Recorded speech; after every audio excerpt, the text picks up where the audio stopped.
eu vim visitar um dos ícones da bateria brasileira, Vera Figueiredo. Ela foi pioneira em vários aspectos. Criou uma escola de bateria, criou um festival de bateria internacional e também foi uma das primeiras pessoas a ter endorser de marcas estrangeiras. A gente falou sobre esses assuntos e muito mais. Começamos falando sobre os workshops que estão acontecendo na escola dela e como ela desenvolve essa ideia junto a esses profissionais. Eu já sei que é legal porque eu converso antes. Agora eu estou falando com o Paulo Ziner. Então, e eu fiquei acho que quase 2 horas no telefone com ele. E aí você vê aquela figura e você conversa com ele, sério, é muito legal tudo que ele fala, né? E aí dividiu o palco com a Pace, né? É verdade, teve um show do Bling Bling, não foi. Sei. Não foi? Que teve Eles um workshop, né? juntos, Eu lembro que eu ia fazer um show lá naquele lugar que era embaixo. E eles estavam lá em cima fazendo isso. Então ele fez um monte de coisa legal, assim, né? E ele tem... E tocou com Rita Lee, com... Vixe, Com quem mesmo? Com o Golpe de Estado mesmo, né? Não, o Golpe de Estado, fundador, né? Tem aquela rock orquestra agora que é a banda dele, né? Tem um monte de gente, né? Ed Mota, o Andréas, um projeto de blues, né? O Andréas Kisser, que eles fizeram, até foi no Altas Horas, né? Quando me falaram que ele estava na UTI, que ficou muito ruim, né? Sim. E aí eu fiquei com essa coisa na UTI, eu falei, meu Deus, será? Eu nem sabia que ele... Sabia que o Andréas ia, mas não sabia quem era o batera. Sim. Aí, de repente, eu tô lá, mas já rolando a gravação, entra assim, eu não vi ele. Aí eu só vejo aquele cabelo, né? Desse aquele cabelo na frente. Eu falei, não. E eu lá no meu palco, que era aqui, outro palco. Falei, será? Aí, muito feliz assim, apareceu. Abriu a cortina. Eu falei assim, você tá... Assim, né? Sim. E ele... não me deixaram, mandaram de volta. Tá. Me quiseram me mandar. Então foi um barato, né? E ele tem aquela onda também, que ele não usa nem pedal duplo, nem 2 bumbos. Ele faz as ondas no bumbo e no surdo, né? Como se fosse 2 bumbos, né? Ele já tocou com pedal duplo, mas ele faz essa onda. É bem rockão clássico. Eu não sei, ele tem uma coisa... Ele tem uma coisa diferente, né? É bem personalidade, assim, né? É uma coisa que eu prezo muito nos músicos, essa coisa de você ter desenvolver uma linguagem, né? Que acho que você tem, um monte de gente tem, né? Assim, que você vê aquela pessoa tocando e fala, nossa... uma pessoa... Porque é muito fácil você também, né? Com essa coisa que a gente... Eu até conversei com o Jean, né? Na outra entrevista, que a quantidade de material que você tem no YouTube... Nossa... Primeiro que você fica sufocado com tanta informação, né? Mas aquela... Você acaba... É difícil você desenvolver a sua própria onda, né? Assim. Se você ficar vendo muito, você se influencia. Você sabe que isso é um negócio legal? Quando eu comecei a tocar nos festivais, assim, né? Que só fera e tal. Eu falava assim, não dá. Aí eu aprendi uma coisa. Não ficar vendo ninguém. Antes da minha apresentação. Pra não ficar nervosa, assim? Não ficar nervosa, não querer, às vezes, né? Porque o que eu vejo muito é assim, o cara vê o outro tocar e ele entra com uma sede outra. Que às vezes ele deixa de fazer as próprias coisas para, né, ultrapassar aquela apresentação que ele acabou de ver, né? Uma coisa assim, se influenciar um pouco, né? Então... Eu falei assim, não vejo mais, ou não ficar nervosa, no meu caso, foi super, porque desde quando eu fiz aquela tour com o Virgil, eu aprendi que você faz o que você sabe fazer. Não inventa, não vai inventar moda. Você faz o que você sabe fazer. Eu sou assim, eu vou fazer isso aqui, o que eu me propus a fazer. Então, eu aprendi isso daí, então foi legal, e era completamente diferente. Não tinha nada a ver uma coisa, nem ele comigo, nem eu com ele, e isso que era interessante, né? Quer dizer, uma coisa que... Por que você teria que tocar igual a ele? Exatamente, não ia nem ser interessante para quem tá vendo, às vezes, né? Mas, por exemplo, ele é um cara que eu adoro aquele poder, né? E nesses festivais, por exemplo, a diferença é de você tocar com um trio, uma banda, é completamente diferente a atitude, né? É muito do... Você tem que chegar, sabe? Chegando, não importa se você toca com a dinâmica, putz, 3P, sabe? Sim. Ou forte, mas você tem que ter tudo isso, né? Então, é uma outra... Como é que eu falo? Pede de você uma outra atitude, né? Então, é muito legal, assim. E aí eu me lembro, assim, no Canadá, assim, eu falei... Eu ouvi um pouco, assim, eu falei... Ui, vou pro meu camarim e fico aquecendo. Só me chamam... E olha, o pouco que te chamam antes... Do que vai antes de você terminar, né? Então você vê um pouquinho, né? E aquele final, né? E aquele final apoteótico, né? Então você fala assim, putz, né? Mas eu sempre fiz assim, e é legal, né? Porque é uma coisa que deixa você bem, aí depois tá tudo certo, aí depois eu assisto todo mundo, né? Mas é bem legal, assim, bem bacana. E você foi um pouco... precursor em vários sentidos, né, Vera? Assim, no sentido de escolher a bateria, né? E assim, que eu não sei, né, na sua época se tinha outras bateristas, né? Eu tive aula com a Lilian Carmona, né, e com você. Foi engraçado, né? Tive aula com duas... as mulheres. Não, a Lilian, eu era novinha, né? Não que ela seja mais velha, um pouquinho mais velha, mais ou menos a gente... Né, da mesma época.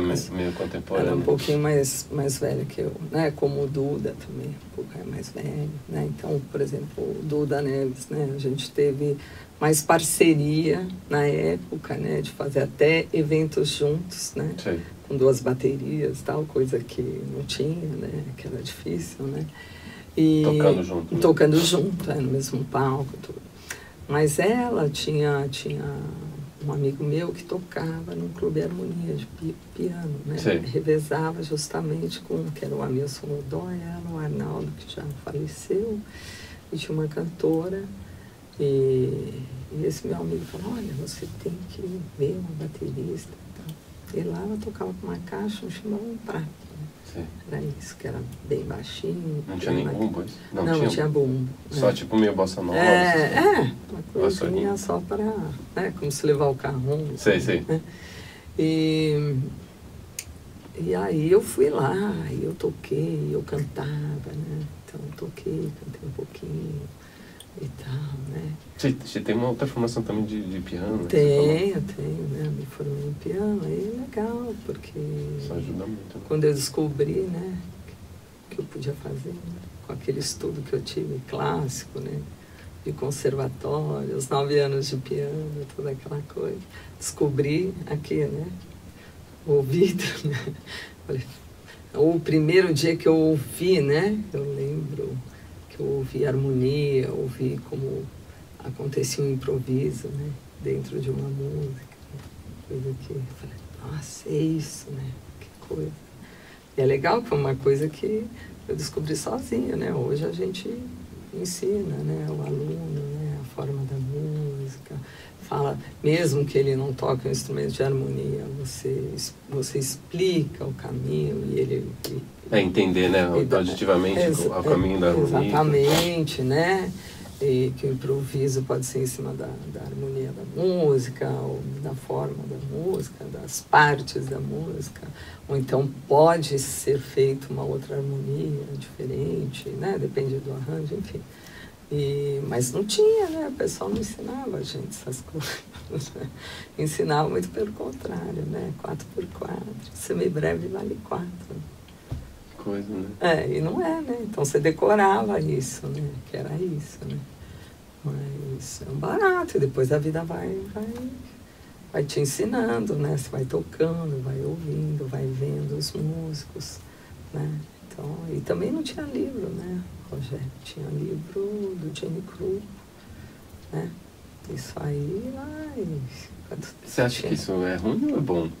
Eu acho que foi ótimo. Não, nesse sentido, né? Porque voltando àquela coisa do excesso de informação. Às vezes você pega, tipo, uma informaçãozinha e desenvolve ela ao máximo, né? Tipo...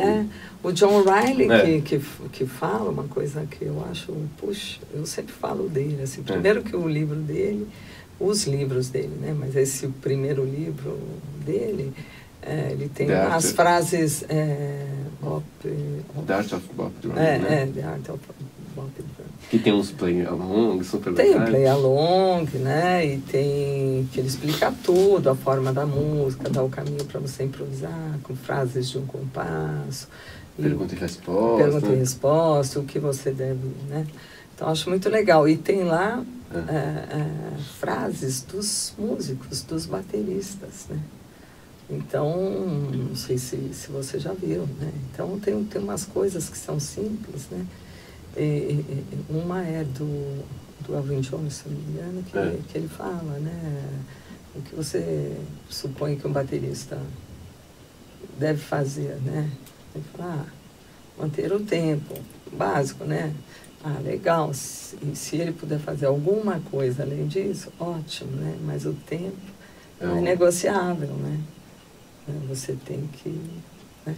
E é isso mesmo, né? O básico, né? Quando a gente vai ler uma coisa a primeira vez, você fica sempre assim, né? Então, você segura até você entender tudo que está acontecendo, para você poder colocar algo a mais, né? Então, é interessante isso lá. E ele sempre fala que, o John Riley, né? Que você não precisa ter um vocabulário vasto, que você precisa ser criativo. Então, com uma frase, você faz muitas coisas diferentes, né? E é isso só mesmo. Usando de uma maneira diferente. Exatamente, né? A maneira de você colocar o approach e tal, não sei o quê. Explorando, né? Explorando a mesma ideia, soa diferente, né? É muito legal, né? Então, ele, assim, é um batera que nessa parte toda didática, assim, que eu acho muito legal, sempre fui fã dele, usava os livros até encontrar ele num festival no México, né? Que eu ia tocar também. E quando eu vi... Isso foi antes do Batuca que você trouxe? Foi. Aí depois a gente estreitou, né, os laços e aí conversando direto pude trazer ele para cá e tal. Mas, nossa, a hora que eu vi que ele estava lá, eu falei, nossa, não acredito que eu pensei. E passei meu aniversário junto com ele, né? Com o Zorro também, que eu já conhecia, né? E aí ele me deu outro livro dele, né? Que trabalha bastante chimbal, que foi bem difícil. Em cima do jazz mesmo? Em cima do jazz, de ficar mais fora do 2,4. O chimbal entrar na frase, né? Então, no fraseado, né? Então, muito legal. E aí eu achei muito bacana, né? E dessas pessoas assim, né? Tem tantas que eu admiro, né? O Dom Famularo, eu admiro, assim, um aspecto, assim, também dele escrever livros, né? E ele é um cara que motiva, né, você, né? A história dele, a história que ele conta, né, na performance dele, porque ele faz performance, né? Então, eu acho que, assim, motivador. Eu já vi várias vezes, já estive com ele várias vezes em palcos diferentes, e o jeito que ele aborda, né? E às vezes pega ali uma coisa que está saindo dali mesmo e transforma aquilo. E histórias que você espera o final, né? Que você, justamente, que são interessantes, né? Essa semana mesmo que passou, ele postou o Jim Shaping aqui no Batuca, né? No Instagram, né? Então dá para ver no fundo, assim, o Batuca, né? E o Jim Shaping chegou junto com ele, né? Eles eram juntos no mesmo voo e tudo, né? Foi uma coisa incrível, né? E... Eu nem lembrava que o Jim Shaping tinha... eu Batuca. Foi que ano isso? Foi na Funarte. Na Funarte. Foi o ano que estava o Marco Miniman, estava o Sanliani, o Júlio Figueroa. Foi esse ano aí. Estava o Dom, estava o Jim Shaping, o Marco Miniman, uma galera. E foi ali, né? Lá na Funarte, naquele lugar. Eu lembro de ter visto o Jojo Almeida. Eu lembro de ver você na plateia. Mas quem mais que teve? Teve aquele... Ali... O argentino, o Gustavo Meli, também estava? Gustavo também. Nesse mesmo dia, estava? Estava no Batuca do Jojo, né? Se eu não me engano. Não, ia comentar com você que foi um festival, não lembro se foi no Canadá, eu acho que foi no Cape Breton, no Canadá, lá em cima de Boston, ali, mas é no Canadá. E o Jim Shapin ia participar, mas ele estava doente já, né? Quer dizer, ele já estava doente, mesmo quando ele veio para cá. E aí ele não pôde ir, né, para o festival. Mas aí, assim, foi de última hora, assim, não? Estava já ruim e aí impossibilitado mesmo, e aconteceu dele não ir. E aí o Dom entrou em silêncio no palco, assim. Sim. Eu só olhando, falei, nossa, o que ele vai fazer? Com o celular, ligou pro Jim, em cima do palco, né, com a plateia. Aí ele falou, hello, Jim, né? Ele falou, sabe, mas eu estou aqui no palco do festival. Você não pode estar aqui, mas você está aqui. E estão todos te ouvindo. Então, o cara tem a manha de fazer esse tipo de coisa. Sim. E o Jim fez um som no telefone e participou do festival. Né? De alguma forma. De alguma forma. Então, o negócio, são coisas assim que você vai viajando, você vai vendo, né? De pessoas, coisas assim, que faz a diferença, né? Entre uma pessoa e outra, né? Que é muito legal, né? Bem bacana. Mas é isso, né? Eu acho que... E eu nem lembro quando eu conheci o Dom também. Foi por causa da SEIB ou por causa dos festivais? Eu acho que encontrei ele em algum festival. Ou alguma feira? Não me lembro, você sabe. E depois a gente se encontrou em vários outros lugares. Mas é legal, né? E ele é um cara assim, ele é funcionário, né? Funcionário da SEIB, da Evans, da Mapex, né, no caso, né? Então, e aí se olhar a agenda do cara é uma loucura, né?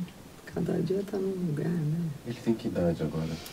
Ele, eu acho que fez 65 ou mais, eu acho. Ele fez aí outro dia. Tem que ter uma energia, né, para sair viajando. E ele tem, né? Ele tem, pelo menos aparentemente, ele tem. É um pique, assim, pique, né? Dorme pouco, ele fala que dorme pouco, né? É interessante. Enfim, mas é isso aí, né? E foi assim, aí você vai indo nos festivais e era...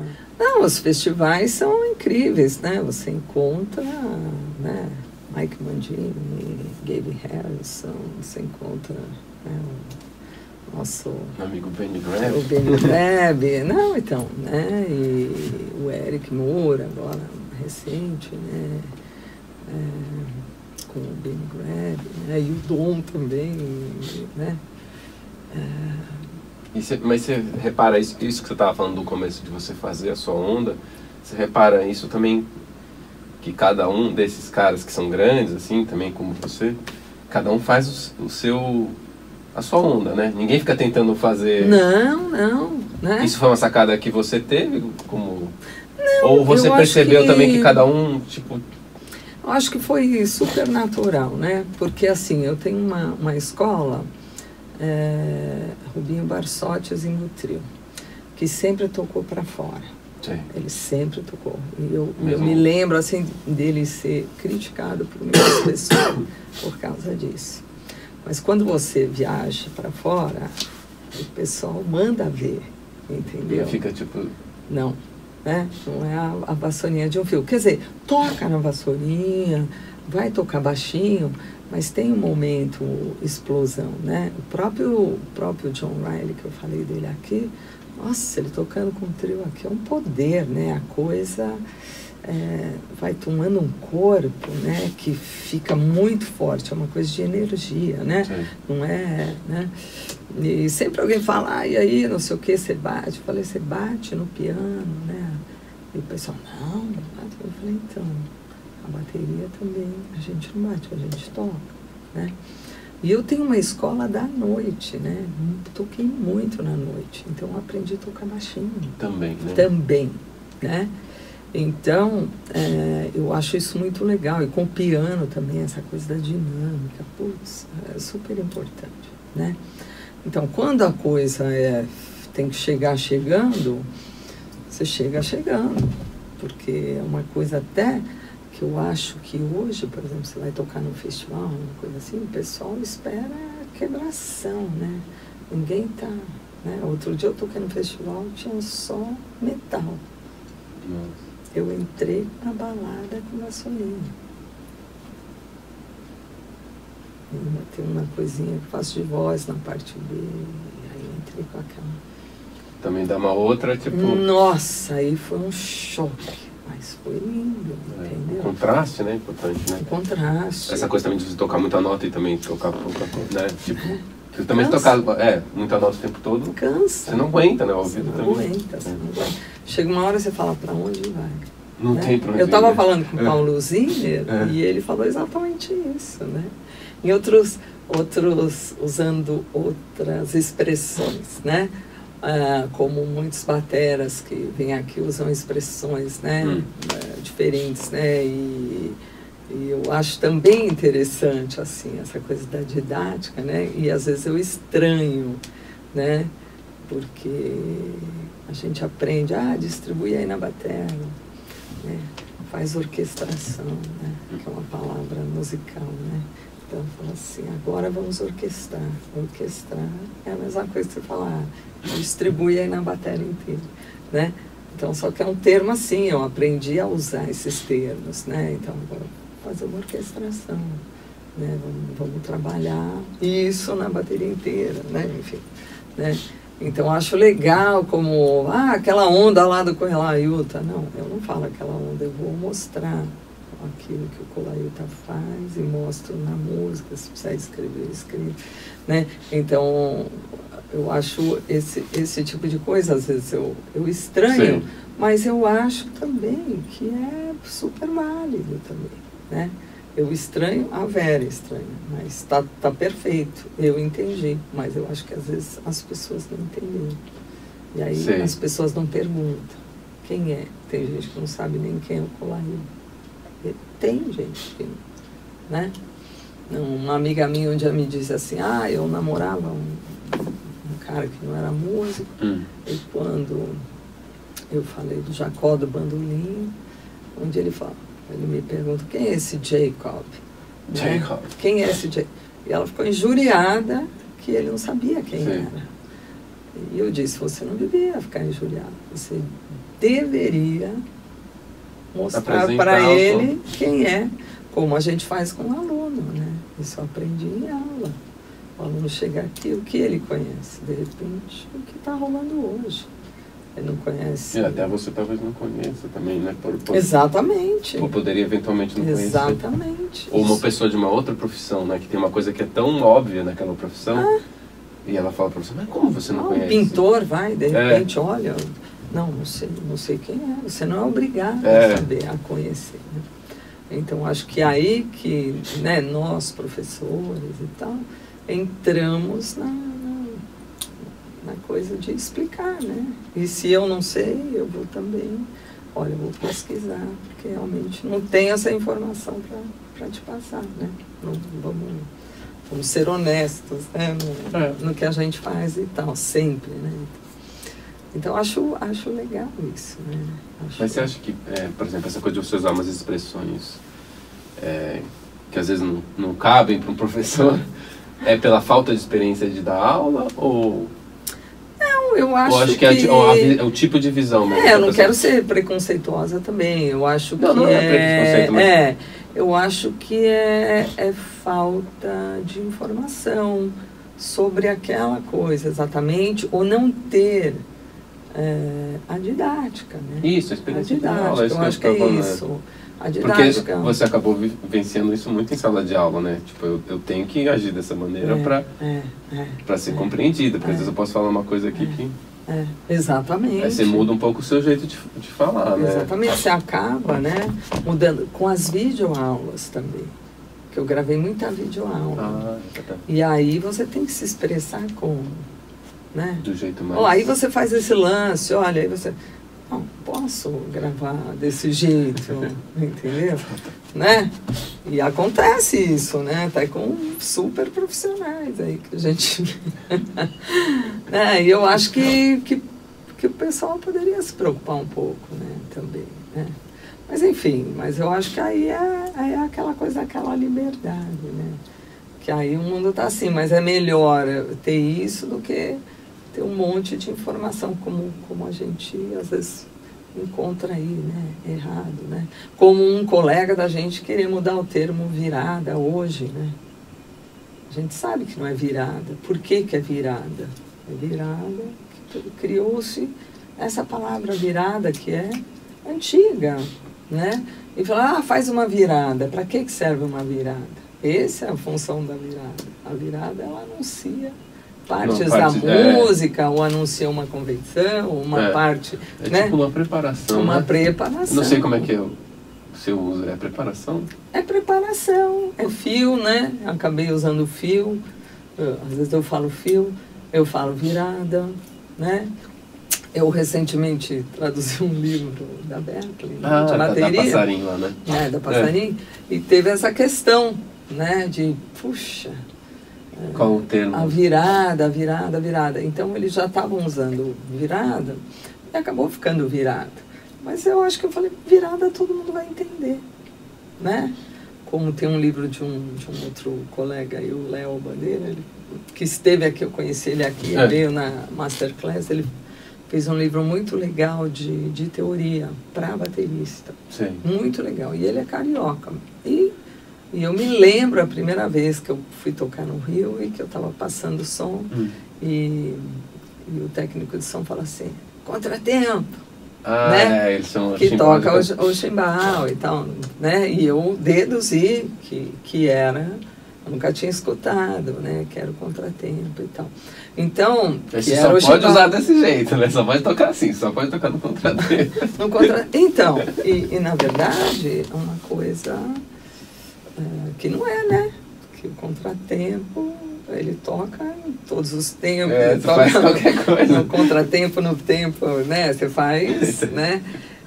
Mas criou-se essa coisa, que é uma coisa regional, né? Talvez antigamente só fosse usado de uma maneira, e aí ganhou esse nome. Né? E outros, né? Tem outros, Chipô, se eu não me engano, tem outros nomes. Então, eu né, quando eu estou pensando num livro, né, no caso desse aí da Berkeley e tal, tem que pensar num termo. Eu falei, é chimbal com L. Então, não, é chimbal com U. Eu falei assim, olha, me desculpe, mas é chimbal que vem de cima, vem de prato, olha. Todos os livros, aí relacionei os livros dos últimos tempos que foram lançados com L, né? Com L. Eu falei, olha, vocês vão colocar isso e outras coisas... E que eu realmente não concordei, né? Sim. E então podia pôr uma nota do tradutor, né? E assim foi. Sim. Então foi chimbal com L, eles cederam e tal. E aí colocar. E mesmo o Léo, né? Eu sugeri numa outra edição para ele não deixar de colocar, né? O contratempo, no Rio de Janeiro, tarará, é conhecido como contratempo, mas colocar um nome que é universal, né? Que a gente usa, né? Chimbal, você fala pratos do pé, né? O chimbal, né? É com a mão, né? Você pode explicar isso num rodapé, né? Eu acho legal, acho didático, né? Pode, olha, ele é conhecido no Rio como contratempo, sabe, como chipô. Bacana. Mas nesse livro a gente vai usar esse termo, sei lá, né? O jeito que dá uma clareada, mas... né? Eu acho legal, assim. E aí conversei com ele falou, legal, não sei o que, né? Não tinha pensado nisso, mas é mesmo, né? Mas é um livro bem legal, esse livro dele, bem interessante, né? E essas coisas todas, né? Que a gente se preocupa mesmo, né? com essa questão, né? Eu me preocupo bastante, né? Com esse formato de aula, com essa coisa, né? Apesar que hoje em dia tudo mudou, né? Você diz uma coisa da internet, de aula online, essas coisas? Né? Mudou bastante. Você conversou um pouco outro dia, né? Foi. De que não tem o que, né, o que substitua mesmo, né? Não, por mais não que tem, você... Não tem. Porque a pessoa não tá te vendo, não tá te ouvindo direito, né? Assim, mesmo que você faça uma aula, sei lá, por escrito. Resolve, por um lado, né? A pessoa não tem oportunidade. Se ela mora fora de um grande centro, quer ter aula com alguém legal. Exatamente. Eu recebo, por exemplo... Você faz aula? Não. Não. Não faço. Muitas pessoas perguntam, às vezes, né, ou no Instagram, ou no Facebook, sei lá, o pessoal pergunta, como é que eu faço isso aqui, não sei o quê. Quer dizer, você nem sabe como a pessoa toca, né? Como é que você pode recomendar, né? Tem coisa que tudo bem, você pode falar superficialmente, mas é complicado, né? Sem ver, né? Sem ver. Como é que a pessoa segura a baqueta, que som que sai do instrumento. Que som que tá, se ela tem independência, se não tem. Eu me lembro de um rapaz de fora do Brasil, assim. Aí eu fui procurar, e era uma barbaridade. Em que sentido? Porque ele tocava. Você tocava bem? Não tocava bem. Tocava muito mal. Entendeu? E aí como você vai... Eu prefiro responder alguma outra coisa. Olha, procura um professor bacana na sua cidade para te orientar, né? Eu estou vendo que você precisa de outras coisas básicas para você poder fazer isso que você está me pedindo, né? E chega uma pessoa que é um iniciante e fala, eu quero tocar samba, não importa. Quero tocar com, sabe, um pedal duplo, quero ter velocidade. Eu acho legal esse passo a passo, né? A pessoa não vai conseguir, né? Não vai conseguir. As pessoas não têm... Porque também, quando você vê uma pessoa tocando uma coisa fácil, que para a pessoa que está tocando é fácil, você acha que é fácil. Mas você não consegue enxergar todo na hora de... Exatamente. O caminho que é para você chegar naquilo, né? E o professor que vai dar exatamente, né? Vai por aqui, ou então vai por aqui. Você vai indo até chegar, né? É muito legal isso. É interessante, né? E tem coisas simples que as pessoas não conseguem fazer. Simples, né? Simples, né? Como tocar o chimbal, o cachibumbo junto, né? Sem fazer brum, né? Vai para tudo junto. Né? Até um profissional, às vezes, não faz, né? É muito louco. Eu que tenho gravado muito, às vezes, realmente, tipo, tá milimetricamente, às vezes você não percebe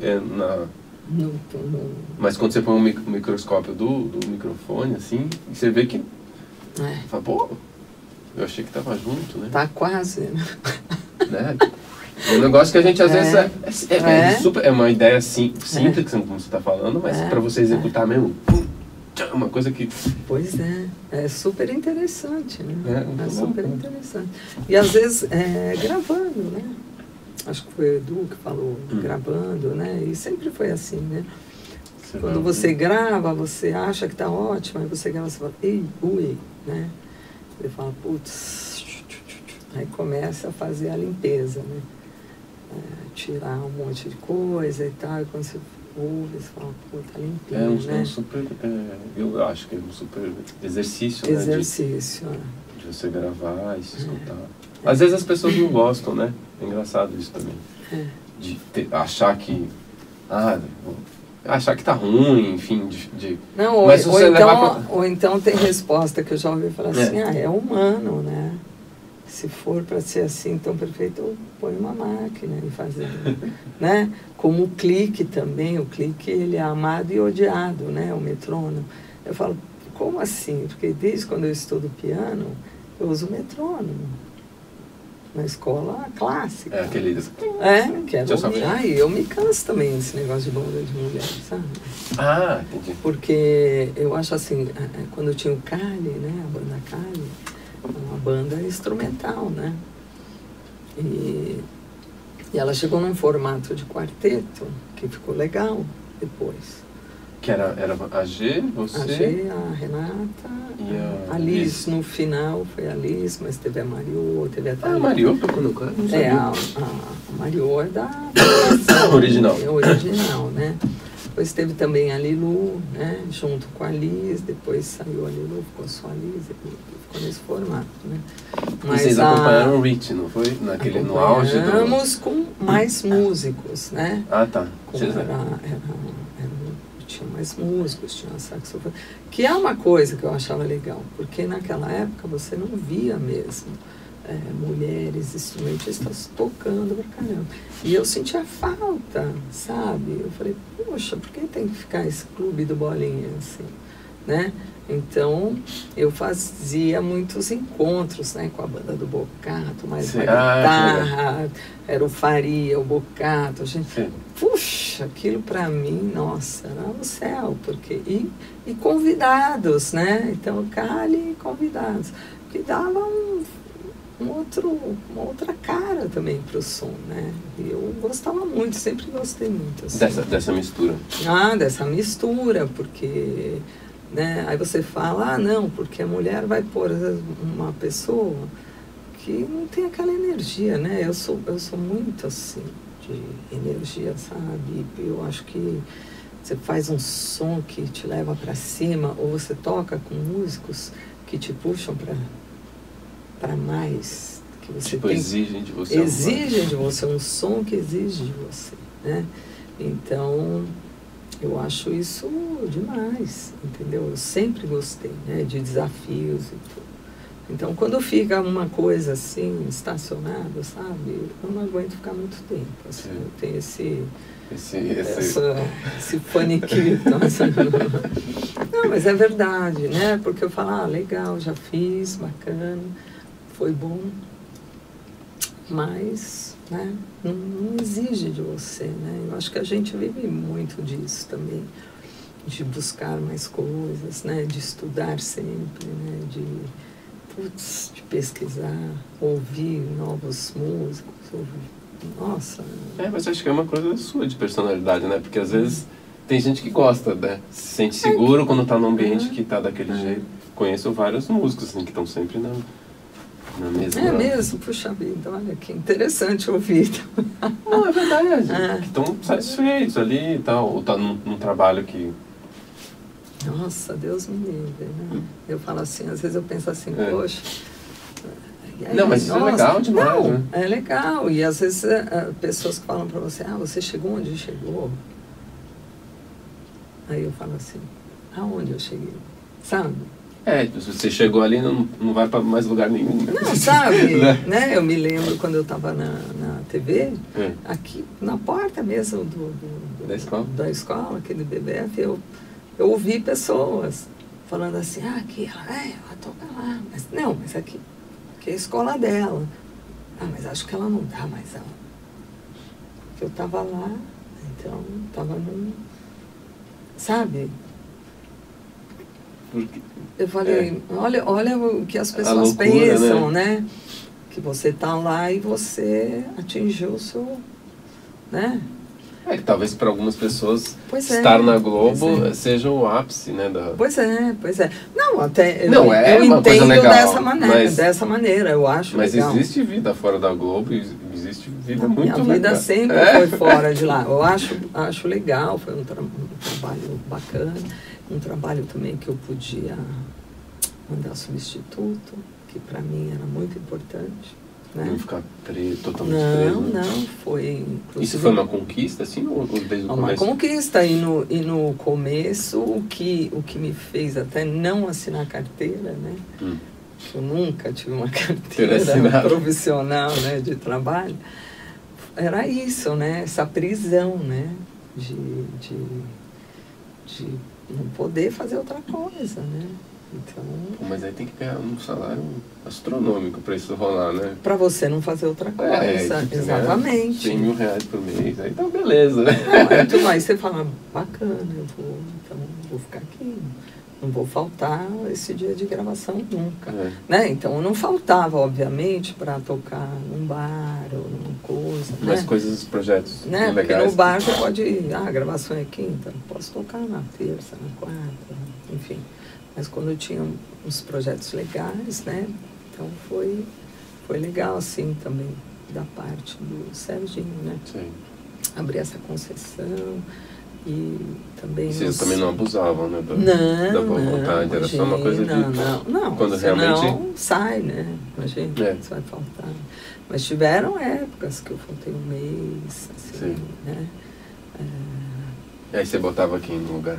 Nossa, foi tanta gente. Foi o Eloy, foi o Daniel Wexler, foi o Aquiles, o Haroldo Ferretti do Skank, o Japinha. Mas eram pessoas que iam tocar no programa e assumiram... que geralmente tinham que ser pessoas famosas. Entendi. Né? Foi até o Fernando Amaro, que dá aula aqui hoje também. Porque... Ele tá arrebentando, né? Tá tocando muito. Não, né? Aconteceu que ele foi uma vez no programa, ele era novinho, né? Sim. E aí todo mundo falou, tem um baterista aqui, tem 9 anos, 10 anos, eu queria. Aí ele chamou para tocar, né? E foi pro ar e tal, aquela coisa. E depois de um tempo lançaram no programa, que tinha um quadro lá, que era assim, quem foi? O programa estreou em 2000, né? No ano 2000. Nossa, então, em 2010, o que aquela pessoa que foi lá entrevistada no ano 2000 está fazendo 10 anos depois? E aí, então, eu falei com o Sérgio sobre o Fernando, né? E o Fernando, então, foi lá... De novo, 10 anos depois. E aí ele também pôde me substituir também uma vez por conta que ele tinha essas histórias e um link, um programa. Mas foi, nossa, foi o Guto Goff, foi o próprio André Jung, nossa... Mas não eram pessoas que iam tocar no Charles programa? Gavan. Eles foram especialmente para... Não, só para esse dia da minha falta, né? Então foi bastante gente, assim, foi legal, né? Mas assim, os assíduos nos últimos tempos eram muito o Japinha e o Haroldo Ferretti, do Skank. Eram os donos da cadeira. Da cadeira, né? Né? Mas foi isso, né? Vera, acho que foi, cara. Foi legal. Isso? Legal. Minha ideia era essa um pouco, de conversar um pouquinho. Falar assim, meio sem fazer uma coisa mais orgânica, assim. Porque às vezes quando você faz um negócio, sabe, com essas perguntas todas, iam sair aquelas lá. O que você sentiu por ser baterista, mulher? Você teve... eu também não tenho, assim, sei nada lá, contra, né? Qual é o seu... Como você estuda? Como é a sua prática? Qual é o seu equipamento? Quanto tempo você estuda? Não é também esse foco, né? Foi muito inspirado mesmo nas conversas que a gente teve aí. Aquele dia que eu vim aqui também, que foi mó legal. É verdade, né? O que eu sinto, assim, é falta de tempo hoje, né? Para fazer as coisas. Porque alguém fala, né? Eu penso assim, se eu morresse hoje, eu ia morrer feliz. Eu ia morrer, não ia nem saber o que ia acontecer. Mas não, né? Eu acho que tem tanta coisa para fazer, né?